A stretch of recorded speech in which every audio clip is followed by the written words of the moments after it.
अल्हम्दुलिल्लाहि रब्बिल आलमीन वल आक़िबतु लिल मुत्तक़ीन वस्सलातु वस्सलामु अला सय्यिदिल अंबियाइ वल मुरसलीन व अन अनस रज़ियल्लाहु तआला अन्हु अन्न अबा बक्र सिद्दीक़ रज़ियल्लाहु तआला अन्हु कतब लहु हाज़िही फ़रीज़तुस सदक़ति अल्लती फ़रज़हा रसूलुल्लाहि सल्लल्लाहु अलैहि व आलिहि वसल्लम अलल मुस्लिमीना वल्लती अमरल्लाहु बिहा रसूलहु। जो हदीस मुबारक आज हम पढ़ने लगे हैं, इसके अंदर चौपायों की ज़कात बयान की गई है और साथ में चांदी का भी तज़किरा मौजूद है। तो ये हदीस मुबारक एक तवील हदीस है, तो इंतहाई तवज्जो के साथ और इबारत के ऊपर गौर करते हुए आपने हदीस मुबारक सुननी है, पढ़ने की कोशिश करनी है। तो सबसे पहले हम इसका तर्जमा पढ़ेंगे, उसके बाद फिर इसके अंदर जो चीज़ें बयान हुई हैं या जो ज़रूरी मसाइल हैं उनको इंशाअल्लाह तफसील के साथ बयान करने की कोशिश करूँगा, ताकि हमें ये हदीस मुबारक अच्छे अंदाज के अंदर सही तरह समझ में आ जाए। सैयदना अनस रज़ियल्लाहु तआला अन्हु से रिवायत है, फरमाते हैं अन्ना अबा बक्र सिद्दीक़ रज़ियल्लाहु तआला अन्हु, जनाब सिद्दीक़ अकबर रज़ियल्लाहु तआला अन्हु ने अपनी खिलाफत के ज़माने में कतब लहू उन्हें लिख कर दिया, यानी चौपायों की ज़कात के मुतालिक दस्तावेज़ और पलवाना लिख कर दिया। हाज़िही क्या लिख कर दिया कि हाज़िही ये फ़रीज़तुस सदक़ति, वो फ़र्ज़ ज़कात है, फ़र्ज़ सदका है, अल्लती फ़रज़हा रसूलुल्लाहि सल्लल्लाहु अलैहि वसल्लम, जिसको अल्लाह के नबी अलैहिस्सलातु वस्सलाम ने फ़र्ज़ किया था, मुक़र्रर किया था, अलल मुस्लिमीना मुसलमानों पर, वल्लती और वो है अमरल्लाहु बिहा रसूलहु, जिसका अल्लाह ताला ने अपने रसूल को हुक्म दिया है।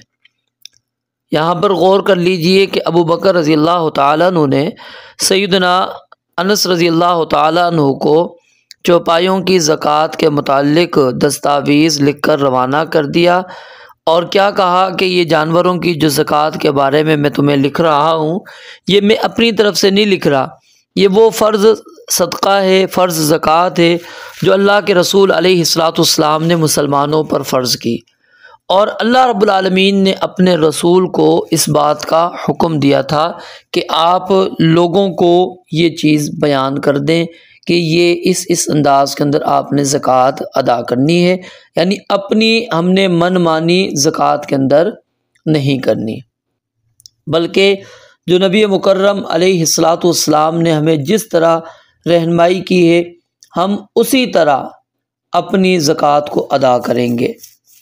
फ़ी कुल्ली अर्बईन व इशरीना, हर 24, फ़ी कुल्ली अर्बईन व इशरीना मिनल इबिली, हर 24 ऊँटों में, ठीक है, अरबा 4 इशरीन 20, फ़ी कुल्ली अर्बईन व इशरीना मिनल इबिली फमा दूनहा, या जो उससे कम है, जो 24 या उससे कम ऊँट हैं उनकी ज़कात में क्या अदा करना है, अल-गनमु, गनम।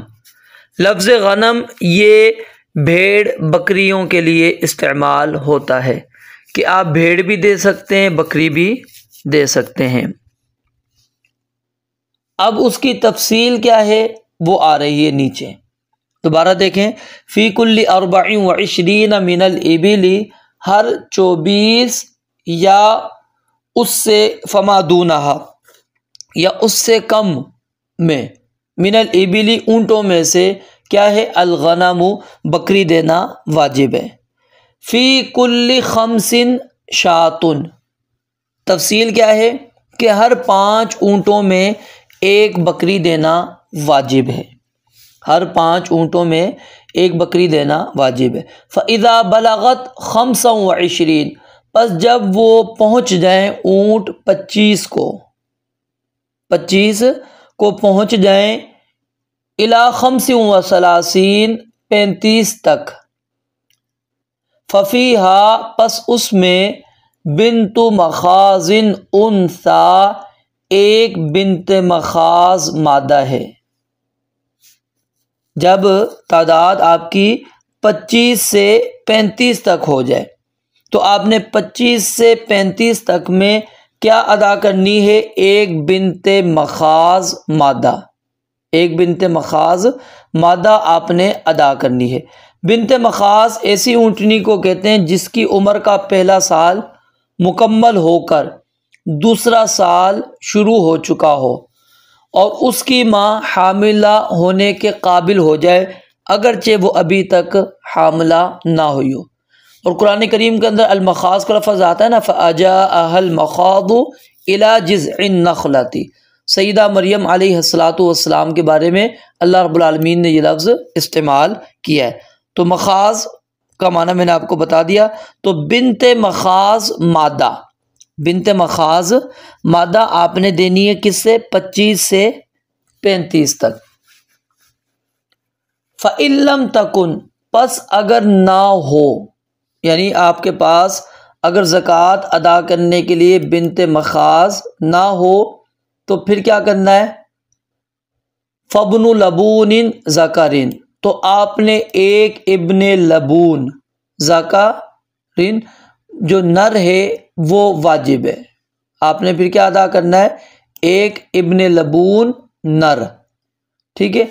इब्ने लबून उस ऊँट को कहते हैं जो 2 साल की उम्र मुकम्मल करके तीसरे साल में दाखिल हो चुका हो। और अगर बिन्ते लबून लफ्ज़ आएगा जैसे आगे आएगा तो ऐसी ऊँटनी को कहते हैं जो 2 साल की उम्र पूरी करके तीसरे साल में कदम रख चुकी हो। उम्मीद है बात समझ में आ गई होगी। बिन्ते मखाज़ 1 साल की हो गई है, दूसरा साल उसका शुरू हो चुका है। और इब्ने लबून या बिन्ते लबून 2 साल का हो चुका है और उसके बाद वो किस में लग चुका है? वो तीसरे साल के अंदर लग चुका है। ये कब अदा करना है आपने? जब आपके पास मौजूद नहीं है क्या देने के लिए? बिन्ते मखाज़। और बिन्ते मखाज़ कब देनी है? जब 25 से 35 के दरमियान होगी। फ़इज़ा बलगत, पस जब पहुँच जाए तादाद आपकी ऊँटों की किसको? 36 36 को, इला 45 45 तक, जब 36 हो जाएं तो 45 तक क्या करना है? फ़फ़ीहा बिन्तु लबूनिन उन्सा, तो उसमें आपने एक बिन्ते लबून मादा देनी है।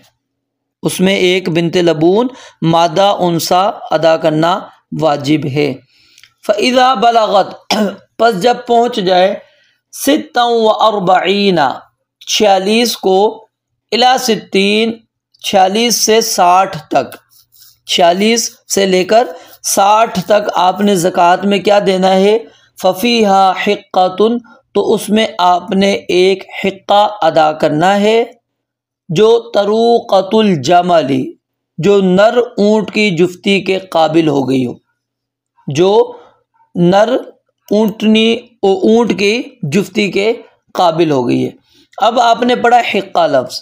हिक्का ऐसी ऊँटनी को कहते हैं जो 3 साल की उम्र पूरी करके चौथे साल में दाखिल हो चुकी हो, जो 3 साल की उम्र पूरी करके चौथे साल में दाखिल हो चुकी हो। यहाँ पर जो इसके साथ एक शर्त लगाई गई है वो क्या है? तरूक़तुल जमल। इससे मुराद ये है कि अब वो इस उम्र को पहुँच गई है कि अगर वो ऊँट उसके साथ जुफ्ती करना चाहे तो वो उसके काबिल है, वो बार उसका बोझ उठा सकती है। फ़इज़ा बलगत, पस जब पहुँच जाए तादाद वाहिदतन व सित्तीना 61 को, इला 75 75 तक, फ़फ़ीहा पस उसमें जज़ाअतुन एक जज़ा है। उसमें क्या है? एक जज़ा है जब तादाद किसको पहुँच जाए, आपने पढ़ ली 61 से 75 तक। जज़ा वो ऊँटनी जो अपनी उम्र के 4 साल मुकम्मल करके 5वें साल में दाखिल हो चुकी है। बिनते मखाज पढ़ा जो 1 साल की हो गई है, दूसरे साल में दाखिल हो गई, ठीक है। इब्ने लबून या बिनते लबून जो 2 साल उम्र हो गई, उसकी तीसरे साल में उसने कदम रख दिया। हिक्का जो 3 साल की हो गई और चौथे साल में दाखिल हो चुकी। और जज़आ जो 4 साल की हो गई है, 5वें साल के अंदर दाखिल हो चुकी है। 4 के बाद 5वें के अंदर वो दाखिल हो गई है। फ़इज़ा बलगत वाहिदतन व सित्तीना इला खमसिन व सबईना, जब 61 हो जाए तो 61 से लेकर 75 तक आपने फ़फ़ीहा जज़ाअतुन, उसमें एक जज़ा आपने देना है। फ़इज़ा बलगत, बस जब पहुँच जाएं तादाद सित्तन व सबईना 76 से लेकर इला तिस्ईना 90 तक, फ़फ़ीहा बिनता लबून, तो उसमें आपने 2 बिनते लबून देनी है। उसमें कितनी बिनते लबून देनी है, 2 बिनते लबून। जब तादाद कितनी हो जाए, 76 से लेकर 90 के दरमियान जितनी भी आ जाए, उसमें आपने 2 बिनते लबून देनी है। और बिनते लबून पीछे आपको अभी दोबारा मैं बता कर गया था कि बिनते लबून किसको कहा जाता है, जो 2 साल मुकम्मल कर चुके और तीसरे साल के अंदर उसने कदम रख लिया हो। ये उम्र आप याद रखेंगे तो बात समझने में आपको काफ़ी आसानी रहेगी। फ़इज़ा बलगत, पस जब पहुँच जाए तादाद 91 किसको, 91 को, इला 20 व मिअतिन, 120 तक, 91 से लेकर 120 तक, फ़फ़ीहा हिक्क़तान, तो उसके अंदर कितने हिक्के देंगे, 2 हिक्के। तरूक़तल जमल, जो नर ऊँट की जुफ्ती के काबिल हो गई हों। फ़इज़ा ज़ादत, बस जब ज़्यादा हो जाए ऊँटों की तादाद, अला 20 व मिअतिन, 120 से, 120 से जब तादाद बढ़ जाए, ज़्यादा हो जाए, तो फ़फ़ी कुल्ली 40 बिन्तु लबूनिन, तो फिर क्या करना है आपने, अगले हर 40 में, अगले हर 40 में आपने क्या अदा करना है, बिनते लबून। वफ़ी कुल्ली खमसीना, और हर 50 में हिक्क़तुन, एक हिक्का। मतलब ये है, इस जुमले को समझ लीजिए, ये जुमला समझने के बहुत ज़्यादा काबिल है। असल में ये चीज़ है कि 120 तक तो नबी अलैहिस्सलाम ने तादाद हमें बता दी कि किस किस तरह आपने कब बिनते मखाज देनी है, कब हिक्का देना है, कब बिनते लबून देना है, कब आपने जज़ा देना है, ये पूरी तफसील आ गई। कब 2 होंगे, ठीक है, बिनते लबून, कब 2 हिक्के होंगे, तो ये पूरी तफसील आ गई 120 तक। जब तादाद 120 से ऊपर चली जाएगी ना, यानी 121 हो जाएगी, तो अब आपने तकसीम कर देना है पूरे माल को। आपने देखना है कि मेरे पास कितने ऊँट हैं, ऊँटनियाँ हैं, अब उस पूरे को आपने शुमार करना है। अगर उसके अंदर 40 वाली गिनती आ रही है, मिसाल है 121 अगर हम लगाते हैं तो क्या है, 40 40 और 40 ये बन जाते हैं, ठीक है, यानी 80 40, एक दूसरा 40 80, तीसरा 40 120।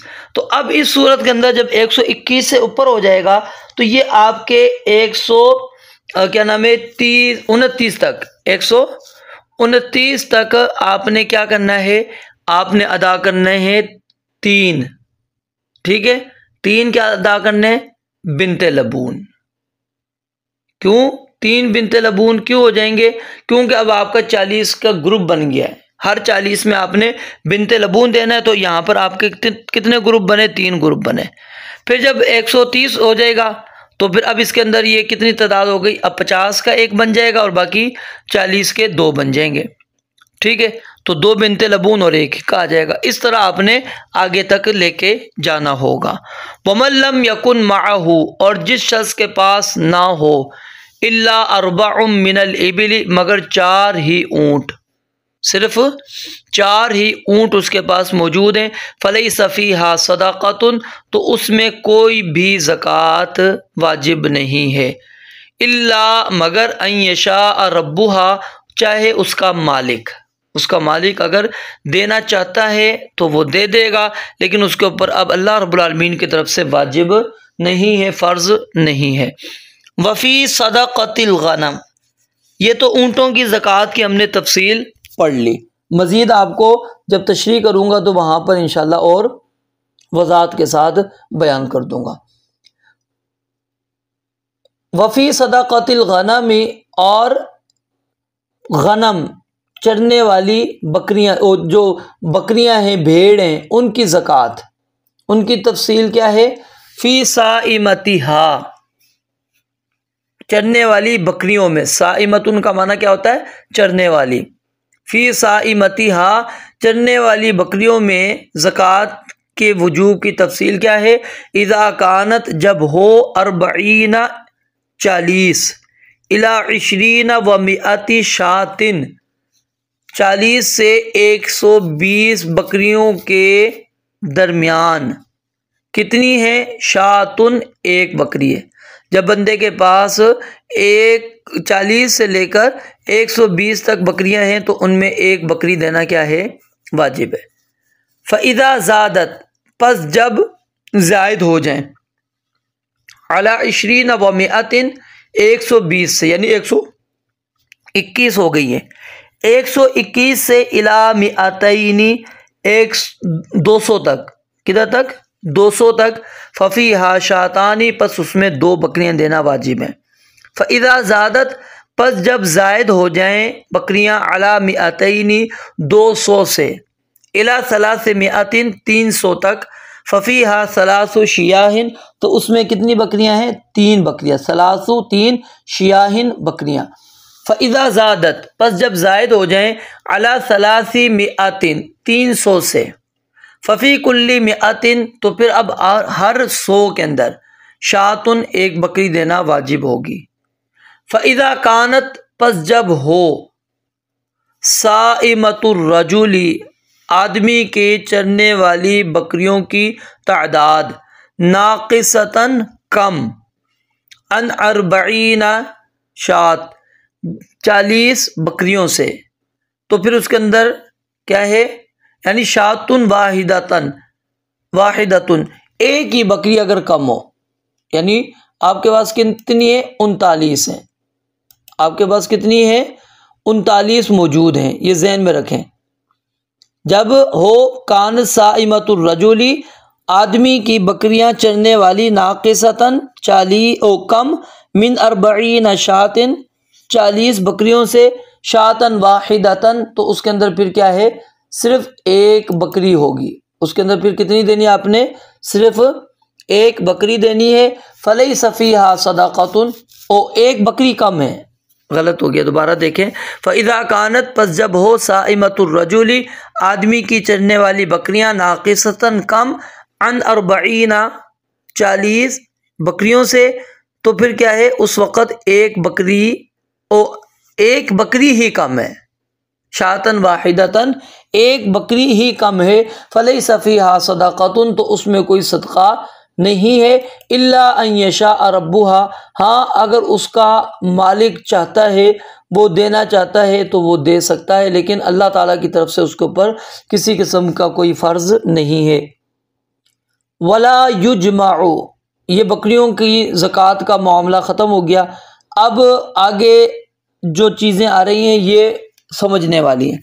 वला युजमाउ, और जमा नहीं किया जाएगा, बैना मुतफर्रिक़िन, मुतफर्रिक़ निसाब को, मुतफर्रिक़ निसाबों को जमा नहीं किया जाएगा। वला युफ़र्रक़ु, और ना ही क्या नाम है, जुदा किया जाएगा, बैना मुजतमिइन, इज्तिमाई, यकजा जो निसाब हैं उनको, खशियत सदाक़ती, ज़कात के डर से। मतलब ये है कि वाजिब हो जाने के डर से 2 मुतफर्रिक़ निसाबों को यकजा भी नहीं किया जाएगा और 2 जमा शुदा जो निसाब हैं उनको मुतफर्रक भी नहीं किया जाएगा। वमा काना, और जो कोई हो, जो मवेशी हो, मिन खलीतैनी, दो शरीकों की, यानी दोनों के मवेशी मिलाने से निसाब क्या हो रहा है, पूरा होता है, और उस पर ज़कात आती है, तो दोनों ज़कात निकाल देने के बाद वो क्या करेंगे, फ़इन्नहुमा, बस बेशक वो दोनों के दोनों, यतराजानी, एक दूसरे पर रुजू करेंगे, बैनहुमा, आपस में, बिस्सविय्यति, इंसाफ के साथ, इंसाफ के साथ वो एक दूसरे पर क्या करेंगे, वो एक दूसरे पर रुजू करेंगे। वला युखरजु, और नहीं निकाली जाएगी, फिर सदाक़ाती, ज़कात में, वो चाहे ऊँट की हो, बकरियों की हो, भेड़ की हो, वो गाय की हो, किसी को भी, उसमें नहीं ली जाएगी, नहीं निकाली जाएगी, हरीमतुन, बहुत बूढ़ी, वला ज़ातु अवारिन, और ना ही ऐब वाली बकरी, जैसे लंगड़ी, कानी, दीवानी वगैरह है, ये भी नहीं ली जाएगी। वला तईसुन, और ना ही नर बकरे को लिया जाएगा, ठीक है, इल्ला, मगर, अन यशा अल मुसद्दिक़ु, ये के चाहे कौन, आमिल, जो ज़कात लेने वाला है वो नर बकरे को लेना चाहता है तो ये फिर जायज़ है, और ये इस्तिस्ना सिर्फ नर बकरे के अंदर है, ठीक है, ये नहीं है कि वो क्या नाम है बहुत बूढ़ी भी ले सकता है और जो ऐब वाली वो भी ले सकता है, नहीं, उसमें अल्लाह ताला ने, अल्लाह के नबी सल्लल्लाहु अलैहि वसल्लम ने उसको इजाज़त नहीं दी। वह फिर रिक़ाती, और चांदी में, वह फिर रिक़ाती, और चांदी में, फ़ी मिअतई दिरहमिन, 200 दिरहमों में, कितना है, रुबउल उश्री, 40वां हिस्सा, रुबउ चौथा, अल उश्र कहते हैं 10वां, ठीक है, रुबउल इश्री 40वां हिस्सा ज़कात देना वाजिब है, यानी 200 दराहिम होने की सूरत में कितने दराहिम बनेंगे, 5 दराहिम। फ़इन, पस अगर, लम तकुन, ना हो, इल्ला तिस्ईन व मिअतन, मगर 190, 190, अब यहाँ 190 से मुराद 190 नहीं है, 199 तक ये आता है।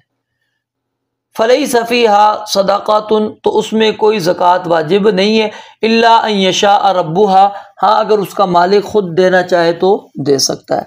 वमन बलगत इंदहु मिनल इबिली, और जिस शख्स के पास हो ऊँटों में से, यानी जो उसके पास ऊँट मौजूद हैं, उन ऊँटों में जो ज़कात वाजिब हो रही है वो किसकी हो रही है, सदाक़तुल जज़ाअती, जज़ा, जज़ा की ज़कात उसके ऊपर बनती है।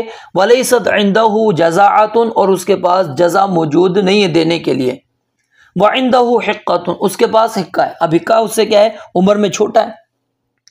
फ़इन्नहा तुक़बलु मिन्हु, बस वो हिक्का, तुक़बलु मिन्हुल हिक्का, बस उससे हिक्का ज़कात के अंदर कबूल कर लिया जाएगा। लेकिन वयजअलु मअहा, वो रखेगा, बनाएगा उसके साथ, शातैनी, 2 बकरियां और भी देगा, इनिस्तैसरता लहू, अगर मुयस्सर हो उसके पास तो वो 2 बकरियां दे देगा।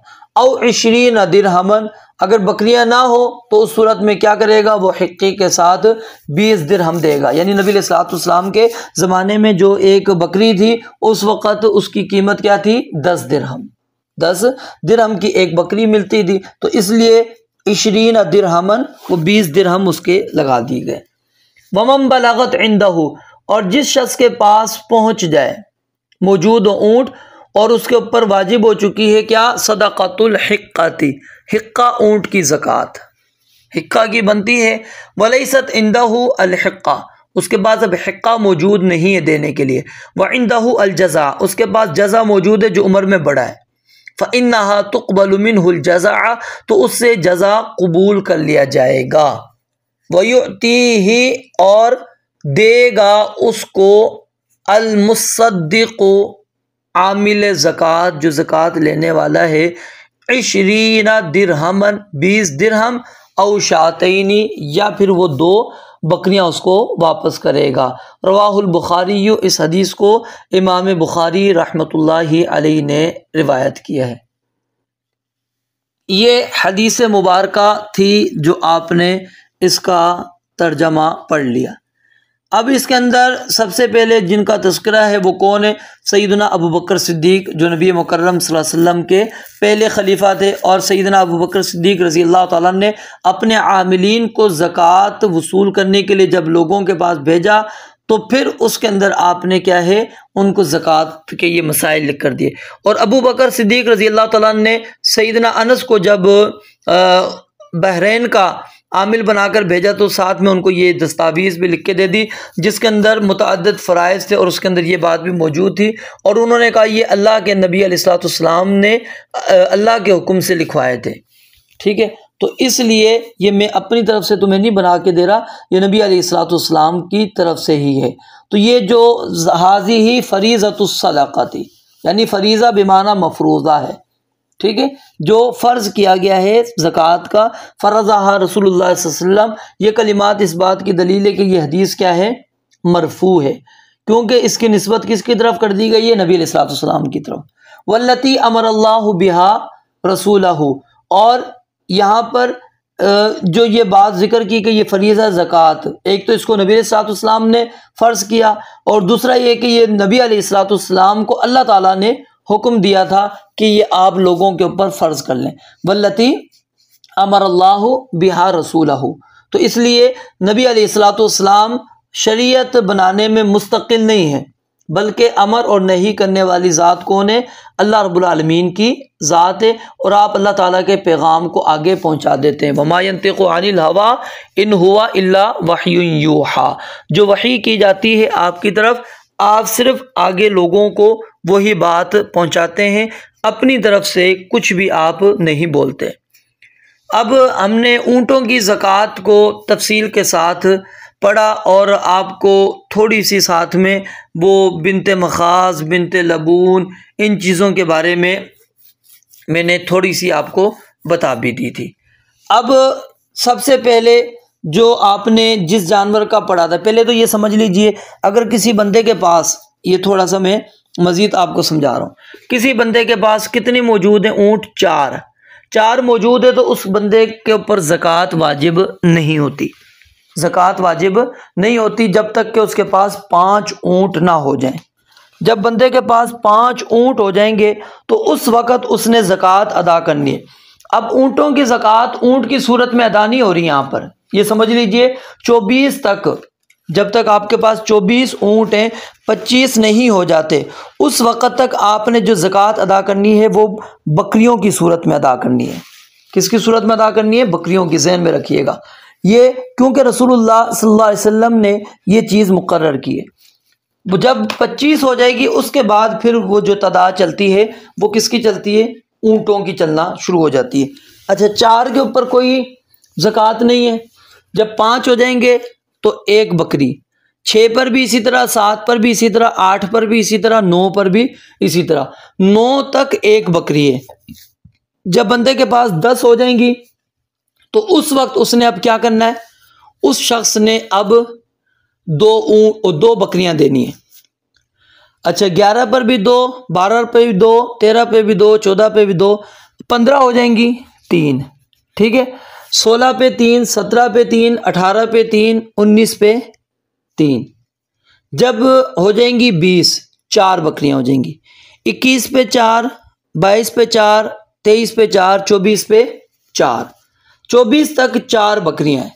जैसे ही 25 हो जाएगी अब ऊंट के अंदर ज़कात चली जाएगी।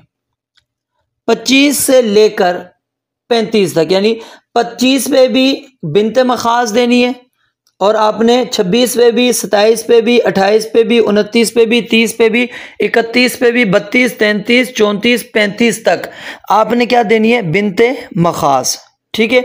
और यहाँ पर आपने उसकी एक सिफ्त पढ़ी क्या? उनसा, ये बिनतुन की ताकीद के लिए लाई गई है।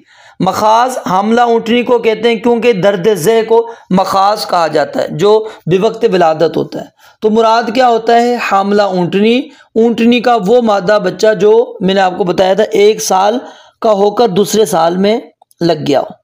अगर बंदे के पास बिनते मखाज़ मौजूद नहीं है, ठीक है, उस वक़्त 25 हो चुके हैं, उसके पास 26 हो गए, 27, 28, 29, 30, 31, 32, 33, 34, 35 तक, अब उसने ज़कात में देना था बिनते मखाज़।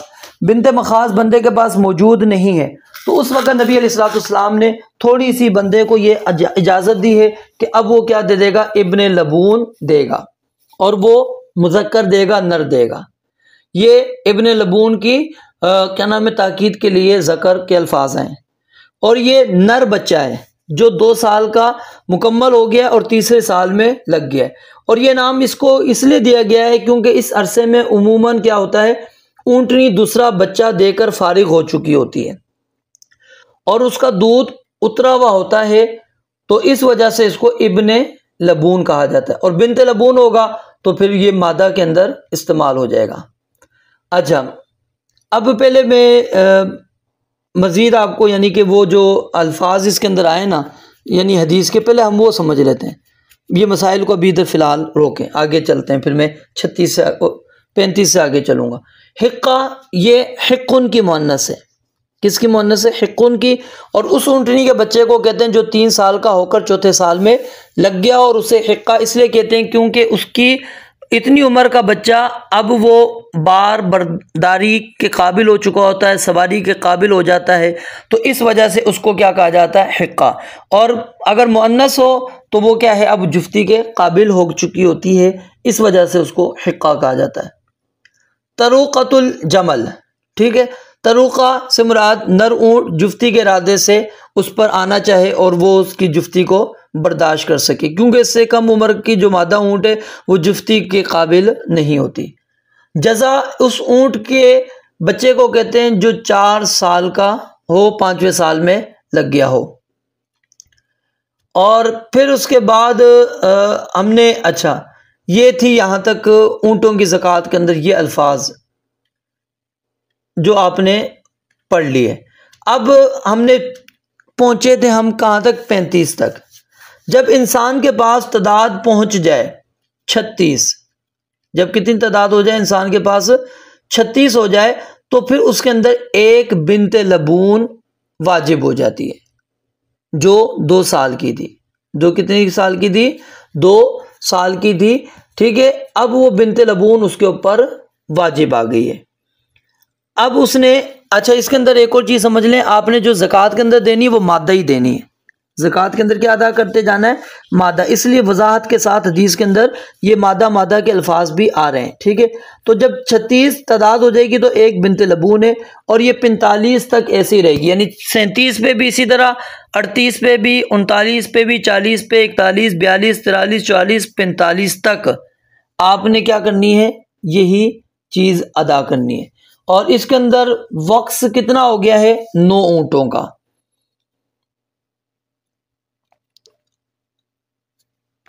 अच्छा, एक लफ्ज़ है उसको आप समझ लें। 2 फरीज़ों के दरमियान जो तादाद है ना, ठीक है, उसको क्या कहते हैं, वक्स। उसको क्या कहते हैं, वक्स। वाओ क़ाफ स्वाद, यानी 2 फरीज़ों के माबैन उस तादाद को जो माक़बल के फरीज़े के ताबे होती है। जैसे आपने पढ़ा था कि 5 से लेकर 9 तक, ठीक है, 5 से लेकर 9 तक ये क्या है, वक्स कहलाएगा। ये जो 6 आ रहा है, 7 आ रहा है, 8 आ रहा है, 9 आ रहा है, ठीक है, ये वक्स हो जाएंगे। इसी तरह फिर आगे 10 के बाद से ये 15 के दरमियान यानी 14 तक, इसी तरह आगे चलते चले जाएंगे। वक्स यानी जो दरमियान वाली तादाद होती है उसको। तो बात चल रही थी हमारी कि जब इंसान के पास 36 हो जाएं तो उस वक़्त उसने क्या देना है, बिनते लबून अदा करनी है। और जब तादाद हो जाए 46 हो जाएगी तो उसमें फिर एक हिक्का वाजिब होगा।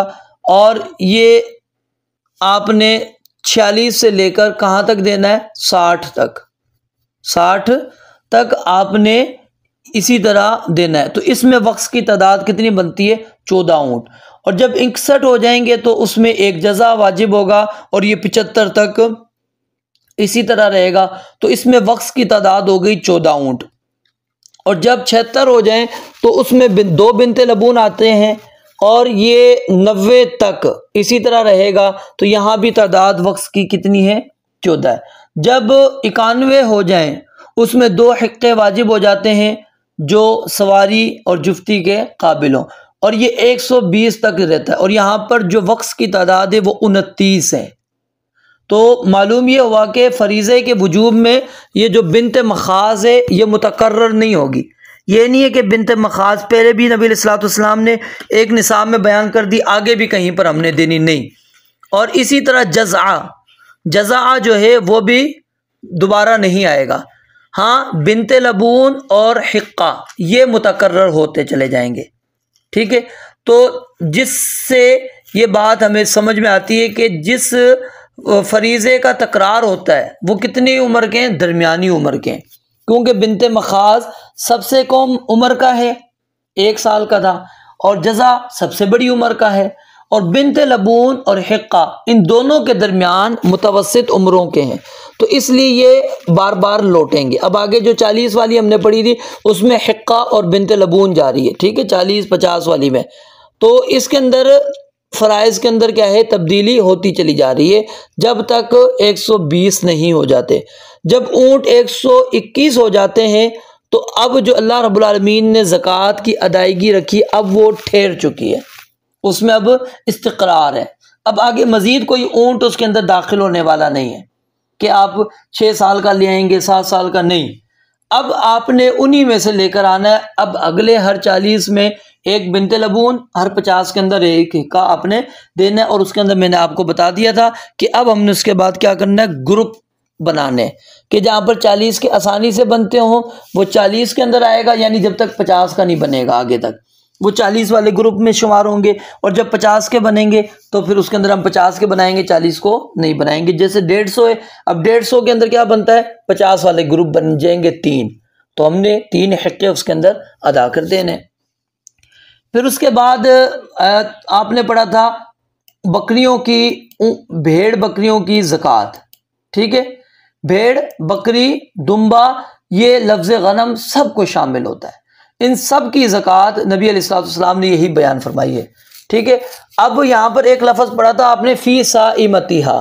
साइमा असल में उस जानवर को कहते हैं जो चरे और उसे चारा ना डाला जाए, और इसमें साल भर चरने की शर्त नहीं है, क्योंकि ये बहुत कम होता है। ख़िज़ा के मौसम में जानवरों को बहरहाल घर पे ही चारा डालना पड़ता है। तो मुराद क्या है, साल के अक्सर हिस्से में वो जानवर बाहर जाकर चरता हो। ठीक है, क्योंकि अक्सर के लिए कुल का हुक्म होता है। अगर आधे साल या उससे ज़्यादा उन बकरियों का चारा उनको डाला जाता रहा है तो उनमें फिर ज़कात नहीं आएगी। ठीक है, अब चरने वाले जानवरों की 4 किस्में बन जाती हैं। ये ऊँटों के अंदर भी यही चीज़ है, ज़हन में रखें, ऊँटों के अंदर भी चरने वाली शर्त मौजूद है, लेकिन वहाँ पर यह बाकायदा जिक्र नहीं की गई। अच्छा, पूरे साल चरने वाली बकरियाँ होंगी, भेड़ होंगे, दुम्बे होंगे, गाय होंगी या ऊँट होंगे, कोई भी पूरे साल चरने वाली। दूसरा है कि साल का कुछ हिस्सा चरने वाली बकरियाँ। नंबर 3 साल का आधा हिस्सा चरने वाली, और नंबर 4 साल का अक्सर हिस्सा चरने वाली। अब इनमें से जो पहली है कि पूरा साल चरने वाली, ठीक है, और जो चौथी है कि साल का अक्सर हिस्सा चरने वाली, इन दोनों में ज़कात वाजिब होगी। जबकि दूसरी जो थी साल का बाज़ हिस्सा चरने वाली, और जो तीसरी थी साल का निसफ हिस्सा चरने वाली, इनमें ज़कात नहीं आएगी, क्योंकि पूरा या अक्सर साल चरने वाली बकरियों में ज़कात का वजूब बिल्कुल वाज़ेह है। जहाँ तक आधा साल चरने वाली बकरियाँ हैं तो उनमें मूजिब और माने दोनों बराबर बराबर जमा हो गए, तो एतबार किसका होगा, माने का होगा। असल एतबार बरात का होता है, यानी ज़कात ज़िम्मे नहीं है, लिहाजा माने को मूजिब पर गालिब करेंगे। जबकि साल के बाज़ हिस्से में चरने वाली बकरियों में माने ज़कात मूजिब पर क्या है, गालिब है, जो कि बिल्कुल वाज़ेह है। और इसी तरह उसके बाद नबी अलैहिस्सलाम ने इनके अंदर क्या शर्त लगाई ज़कात की वजूब की, कि जब आपके पास 39 बकरियां हैं, कितनी है, 39 भेड़ हैं, बकरियां हैं, तो उस वक़्त उसके अंदर ज़कात वाजिब नहीं होती जब तक कि 40 ना हो जाए। जब तक 40 ना हो ज़कात वाजिब नहीं होती। 40 हो जाएंगी फिर ज़कात उसके ऊपर आना वाजिब हो जाएगा। तो बकरी जब हो चुकी है कितनी, 40, और 40 से लेकर 120 तक, 40 से लेकर 120 तक, उस सूरत के अंदर आपने ज़कात कितनी अदा करनी है? एक बकरी आपने देनी है। तो यहाँ पर 80 तादाद बनती है वक्स की। और जब बकरियाँ आपकी 121 हो जाएं तो उनमें 2 बकरियाँ वाजिब हो जाएंगी और ये 200 बकरियों तक रहेगी। इस तरह तादाद कितनी बन जाएगी? 79। और जब बकरियाँ 201 हो जाएं तो उनमें 3 बकरियाँ वाजिब होंगी और ये 300 बकरियों तक रहेगा इसी तरह फरीज़ा। और इनमें जो वक्स की तादाद है वो 99 बकरियाँ हो चुकी हैं। फिर 300 के बाद हर 100 पर 1 बकरी वाजिब हो जाएगी, यानी 301 है तो आपके ऊपर कितनी आ जाएंगी? अब 4। ठीक है, तो इस तरह आप आगे चलते चले जाएंगे, इसी तरह आगे आप चलते चले जाएंगे तो वक्स की तादाद 99 होती रहेगी। अब बकरियों और ऊंटों के दरमियान में सवाल ये पैदा होता है, ये वक्स में फ़र्क क्यों है? उसकी वजह क्या है कि भेड़ बकरियों में इतना 80, 90, 79, 99, 100 इसका फ़र्क आ रहा है। ऊँटों के अंदर इतना फ़र्क नहीं आ रहा था, 14 या फिर हमने 29 पढ़ा है बस। इस क्यों इतना फ़र्क रखा गया है? क्योंकि असल में बकरियों में वक्स कम इसलिए है, और बकरियों में वक्स कम है और ज़्यादा से ज़्यादा तादाद पर जाकर है। बकरियां क्योंकि सस्ती होती हैं और आसानी से मुयस्सर आ जाती हैं। ऊँट में वक्स ज़्यादा है और कम तादाद पर है, क्योंकि ऊँट बड़ा जानवर है और कीमती भी है। और फिर यहाँ पर ज़कात से बचने के लिए जो हीलों का और तदबीरों का जो इख्तियार करने की मज़म्मत की गई है उसकी अब हम तफसील पढ़ते हैं कि भला या जुमाउ बैना मुतफर्रिक़ीन, ठीक है, जो जमा है उसको हमने अलग नहीं करना और जो अलग हैं उनको हमने जमा नहीं करना, क्योंकि इज्तिमा और इफ्तराक ज़कात में मुअस्सिर होता है। तो 2 हीले यहाँ पर बयान किए गए और उसकी मज़म्मत बयान की गई है कि आप 2 मुतफर्रिक निसाबों को एक कर दें या एक निसाब को मुतफर्रिक कर दें। मिसाल के तौर पर सिर्फ आप यूँ समझ लें। अच्छा, एक और चीज़ यहाँ पर जो ज़रूरी है वो ये है कि ये जो तफसील अभी हम पढ़ने लगें कि निसाबों को जमा नहीं करना, अलग नहीं करना, इसका ताल्लुक़ सिर्फ चरने वाले जानवरों से है। सोना चांदी रुपया पैसा मुतफर्रिक हों या मुजतमे, ज़कात के फ़र्ज़ होने या ना होने में वो मुअस्सिर नहीं होते। उनको मुतफर्रिक या मुजतमे कर देने से ज़कात के फ़र्ज़ होने या ना होने पर कोई असर उनका मुरतब नहीं होता। जब भी उनका निसाब पाया जाएगा ज़कात वाजिब होगी। लेकिन जो साइमा जानवर हैं उनके अंदर ये चीज़ मौजूद है। अब मिसाल इसकी ये है कि 2 मुतफर्रिक निसाबों को एक करने की, कि एक शख्स से उसके पास 40 बकरियां, ठीक है, इधर रावलपिंडी के अंदर मिसालें मौजूद हैं, और 40 बकरियां उसके पास जो है लाहौर के अंदर मौजूद हैं। अब इन बकरियों के इन 2 शहरों में होने पर इस पर कितनी बकरियां वाजिब होती हैं? 2, इधर 40 और उधर भी 40। अब वो मालिक कहता है मैं क्या करता हूँ, इन दोनों को मिला लेता हूँ, ठीक है। जब दोनों को एक ही जगह पर जमा करूँगा तो फिर क्या होगा, इस तरह कुल बकरियां बन जाएंगी 80 और इनके ऊपर ज़कात फिर कितनी बनेगी? 1 बकरी, ठीक है। तो इस तरह क्या है, 1 बकरी मज़ीद ज़कात देने से इंसान अपने आप को बचा लेता है हीले के ज़रिए से। तो ये हीला करना दुरुस्त नहीं है, ठीक है। ये था मुतफर्रिक निसाब को एक करने की मिसाल। और इसी तरह एक निसाब को मुतफर्रिक करने की मिसाल ये भी बड़ी आसान है कि एक शख्स के पास एक जगह पर 40 बकरियां थी जिनमें ज़कात 1 बकरी वाजिब हुई थी, और उसने 1 बकरी के वाजिब होने से बचने के लिए उन बकरियों को 20-20 करके 2 मुख्तलिफ जगहों में रख दिया। तो ये भी नाजायज़ है। क्यों? जब मालिक आएगा वो ज़कात लेने वाला तो वो कहेगा अच्छा आपके पास 20 है, इसके ऊपर तो कोई ज़कात नहीं होती। और इसी तरह उसके बाद मसला था कि चुपाइयों में शराकत का, वमा काना मिन खलीतैनी, ठीक है, और उनके ज़कात के वजूब का बयान यहाँ पर मौजूद था कि जब भी कोई रेवड़ के अंदर दोनों के दोनों क्या हों, शरीक हों, रेवड़ के अंदर जब भी दोनों के दोनों शरीक हों तो फिर अल्लाह के नबी अलैहिस्सलाम ने फरमाया कि वो आपस में ज़कात अदा तो कर लेंगे, उसके बाद फिर आपने इंसाफ करना है। इंसाफ क्यों करना है? क्योंकि एक की बकरियां मिसालें सिर्फ 10 थीं और दूसरे की बकरियां कितनी थी 30, इकट्ठे करने पर इन दोनों के ऊपर ज़कात एक बकरी वाजिब हो गई। तो अब उसकी कीमत दोनों पर बराबर आधी आधी डाली जाए तो ये जुल्म हो जाएगा। ये क्या हो जाएगा? जुल्म, क्योंकि उसकी 30 थी, उसकी 10 है।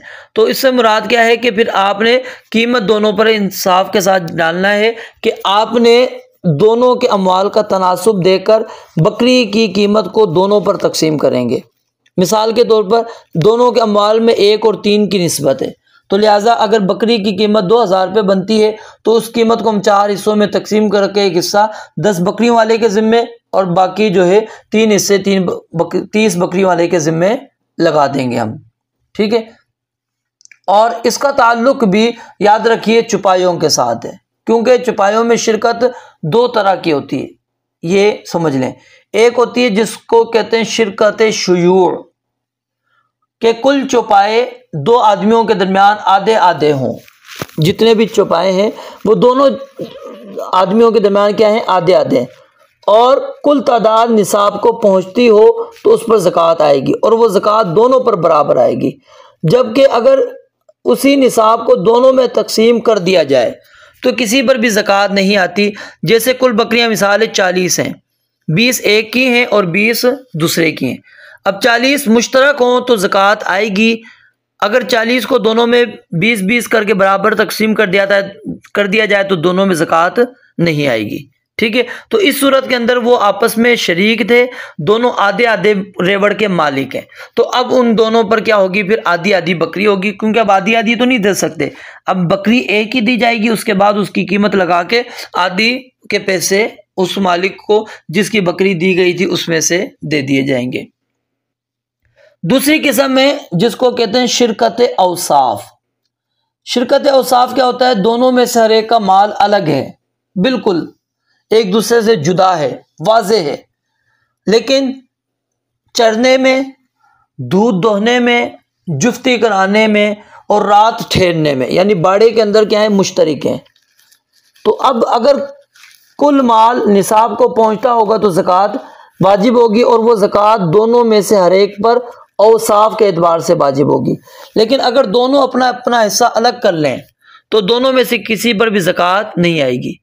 तो यानी कि इन दोनों के अंदर शिरकत शुयू और शिरकत औसाफ में सिर्फ एक बारीक सा फ़र्क है। वो क्या है? दोनों का हुक्म एक ही है। शिरकत शुयू में भी माल 2 के दरमियान में क्या होता है? मुश्तरिक होता है और दोनों में से हर एक को तय्युन अपने होता है अपने माल की, लेकिन खबर नहीं होती। जबकि शिरकत औसाफ में दोनों में से हर एक का माल दूसरे से जुदा और मुमताज़ होता है। दोनों में इश्तिराक सिर्फ किधर है? जानवर चरने एक जगह पर जाते हैं, रहते एक जगह पर हैं। ठीक है। दूध धोने वाला मामला एक ही होता है, जुफ्ती कराने वाले जो है ना उधर भी एक हैं, चरागाह में वो फिरने के एतबार से एक होते हैं। तो ये क्या होती है? इधर शिरकत साबित हो चुकी है। ठीक है। इस पर ज़कात का वजूब निसाब के एतबार से होगा और बाद में ज़कात अदा किए जाने वाले जानवर की कीमत दोनों में से किसके ज़िम्मे कितनी होगी, इसका इन्हिसार भी दोनों के माल इश्तराक के तनासुब में होगा। समझ गए? शिरकत शुयू पर भी ज़कात है और शिरकत औसाफ के ऊपर भी ज़कात है और इकट्ठी लगाई जाएगी, अलग अलग नहीं की जाएगी।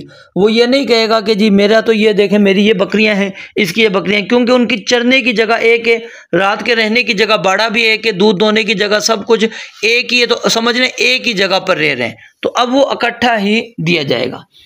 फिर उसके बाद हमने इसके अंदर ये बात पढ़ी थी कि आपने ज़कात में कौन सा जानवर नहीं देना।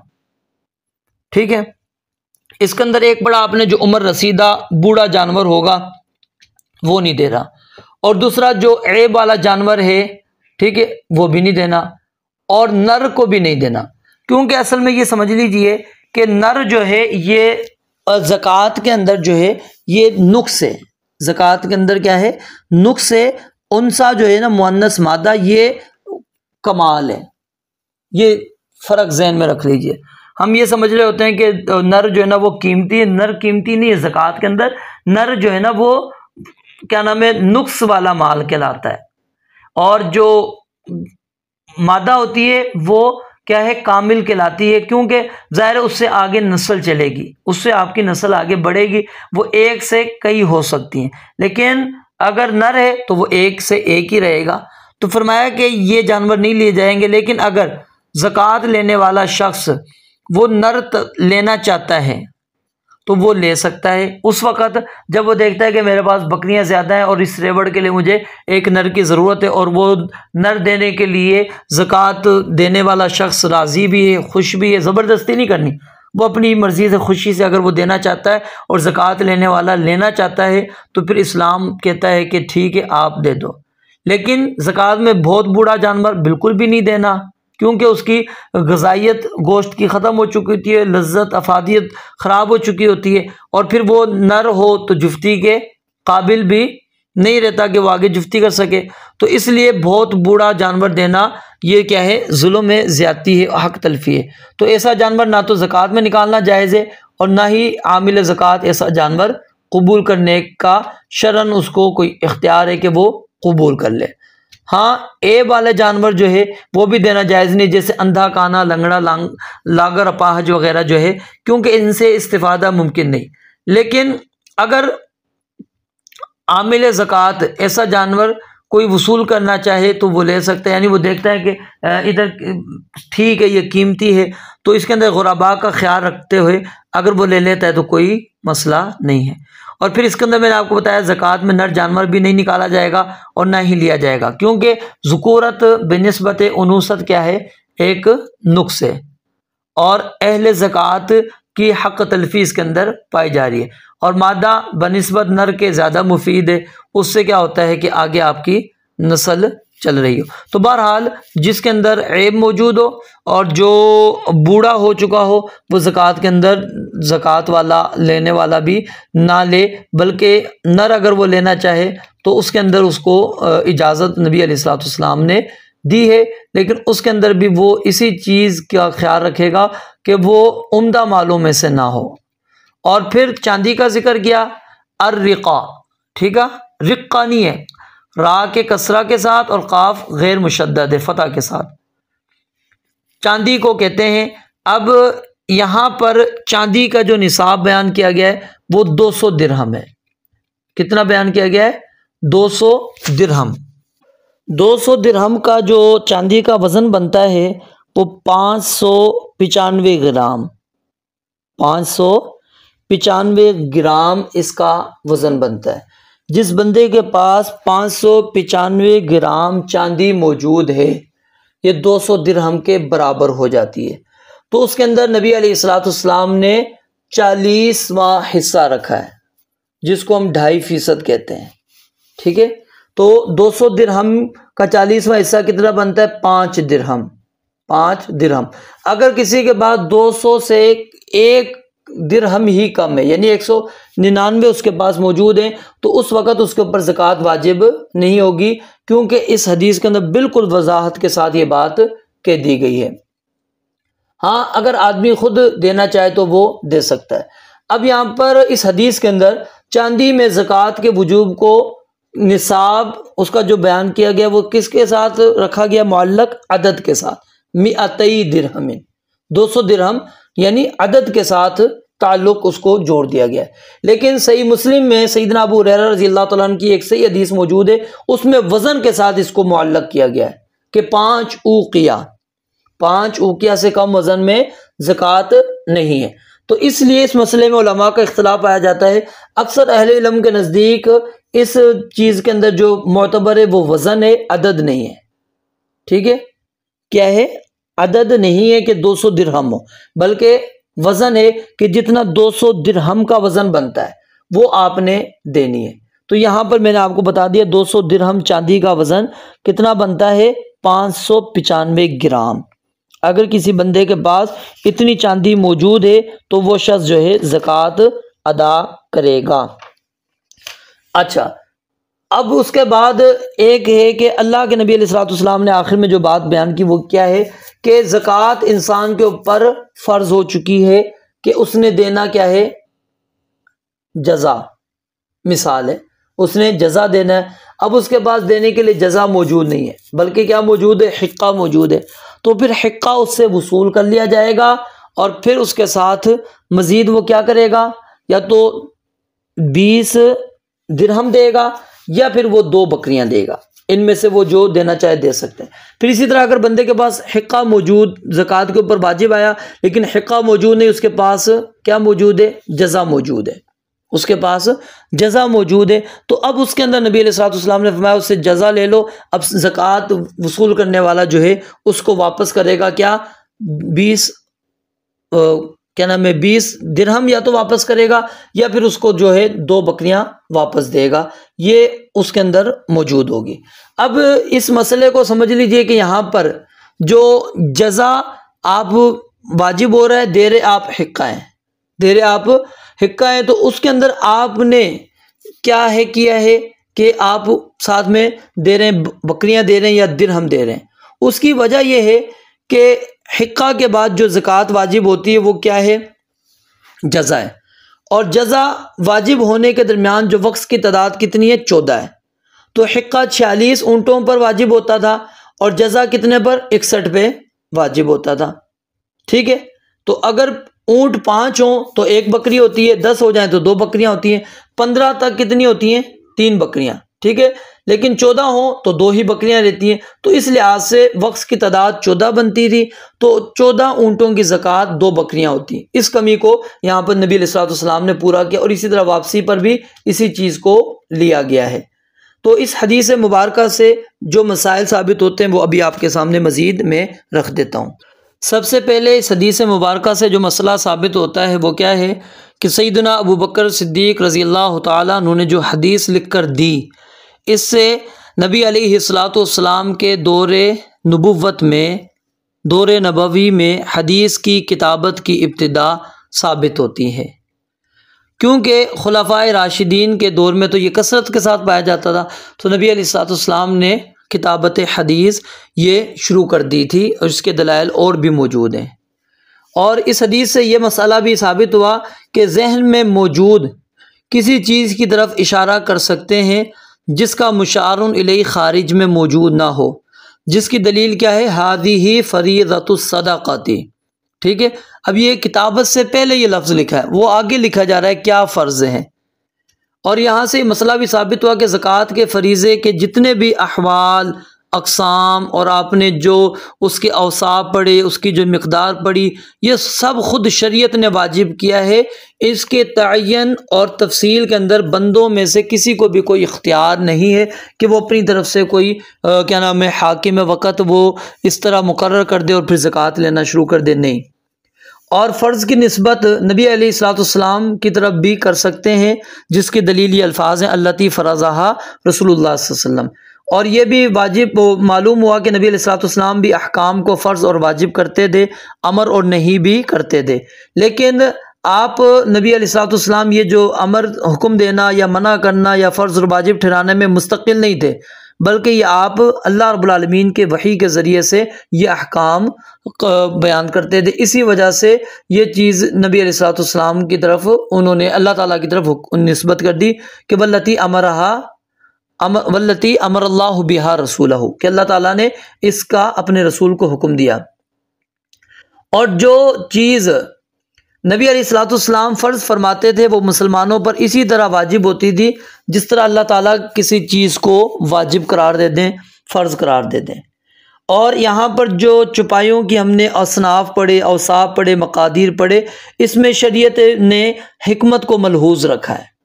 ठीक है, अब चरने वाले जानवर जो हैं उनमें ज़कात वाजिब है, जो चरने वाले नहीं उनमें ज़कात वाजिब नहीं है। और फिर इसी तरह चुपाइयों को अलग अलग भी रख सकते हैं, उनमें शिरकत भी जायज़ है। ये भी मसला साबित होता है कि इकट्ठे मिलाकर आप चरा लें या चाहे अलग अलग कर लें।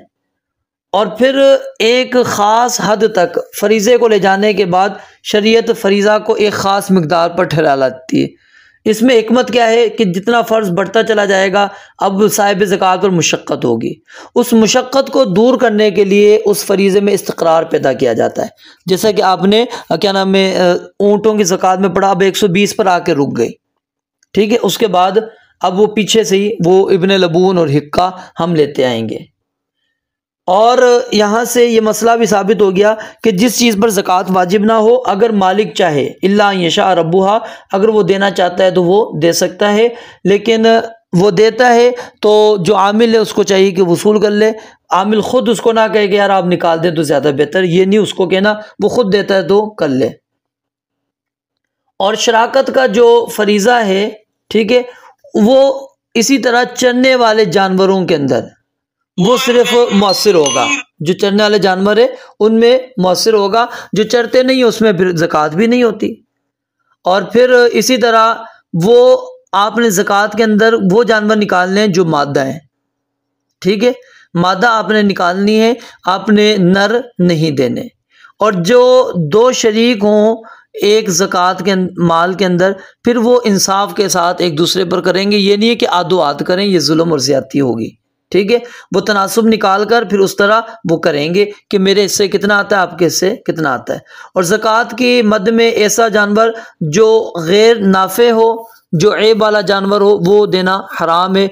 नर ज़कात के अंदर भी नहीं दे सकते, हाँ, लेकिन तफसील आपको मैंने बता दी। अगर वो लेना चाहे आमिल तो उसको नबी अलैहिस्सलाम ने इजाज़त दी है। और ज़कात सिर्फ निसाब पूरा होने पर ही वाजिब होगी, उससे पहले ज़कात वाजिब नहीं है। और अगर कहीं पर ज़कात वाजिब हो रही है लेकिन उस ज़कात की वजूब की अदायगी के अंदर आपके पास वो जानवर मौजूद नहीं है जो इस्लाम ने वाजिब करार दिया, बल्कि उससे कम उम्र का या ज़्यादा उम्र वाला है, तो वो ले ली जाएगी। अगर ज़्यादा वाला लिया है तो फिर आप जो है ना आमिल वापस करेगा। और अगर वो कम उम्र वाला था, ज़कात क्या नाम है वाजिब ज़्यादा वाले पर होती थी, अदा आपने कम उम्र वाला किया, तो फिर साथ में आप उसके बराबर यानी या तो 20 दिरहम देंगे या फिर आप क्या देंगे, 2 बकरियां उनको देंगे, ठीक है। और यहाँ पर शरीयत इस्लामिया ने देखें कितनी इंसानों के ऊपर, बंदों के ऊपर आसानी और सहूलत रखी है। इन इस्तईसरता, अगर मुयस्सर हो, आसानी के साथ वो दे सकें। तो बहरहाल शरीयत इस्लामिया ने ज़कात की वजूब खुद रखा है, हमने अपनी तरफ से ज़कात की नहीं बनानी। तो इस हदीस मुबारक के अंदर जो हमने ज़कात पढ़ी वो किसकी है, भेड़ बकरियों की पढ़ी और साथ में ऊँटों की पढ़ी, और इसी तरह हमने चांदी की ज़कात हमने पढ़ ली है। अल्लाह रब्बुल आलमीन से दुआ है रब्बुल आलमीन हदीस मुबारक समझने और उसके मुताबिक अमल करने की तौफीक अता फरमाए। व आखिर दावाना अनिल हम्दुलिल्लाहि रब्बिल आलमीन।